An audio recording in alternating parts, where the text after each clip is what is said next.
Hey, what up, everybody? This is Stevie Breach coming to you. Today, we've been spending a lot of time talking about WrestleMania 32 and the sort of bad undercard that they have. I will say that I am very excited for Roman Reigns versus Triple H.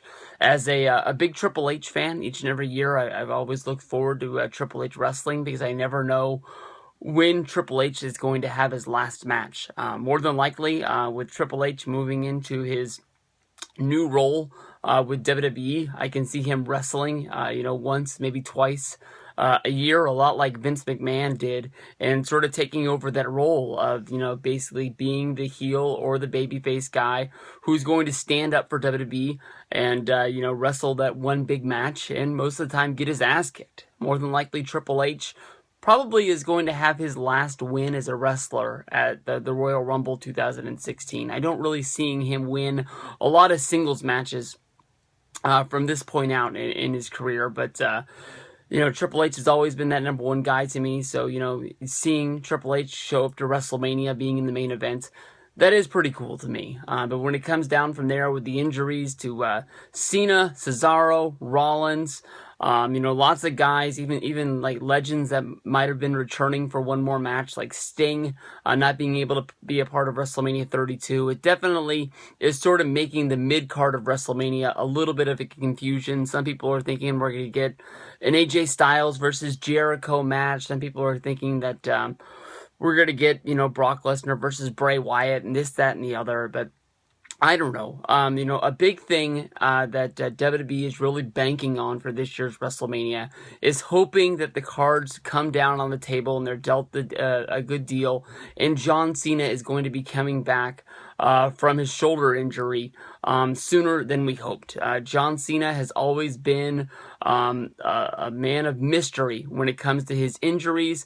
We've seen him come back time after time earlier than was expected. It's not that he thinks that he owes WWE anything or that he, thinks that he's going to lose his spots. He just knows that he is the leader of that locker room. He is the guy that puts butts into the seats, whether if it's a house show, a Monday Night Raw, a SmackDown, or if it's going to be a pay-per-view. John Cena most of the time is the number one reason why fans come to the shows.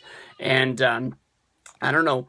The backup plan for The Undertaker, if he's not going to wrestle John Cena, is going to be Braun Strowman. And that is a very scary, frightening fact, seeing how Braun Strowman was a guy who didn't get a lot of time in developmental. He only wrestled in a few non-televised matches and then immediately was called up to be a part of the Wyatts. He does fit the build of being, a guy who looks a lot like the Wyatts. Big, imposing, dude with a beard. Very important.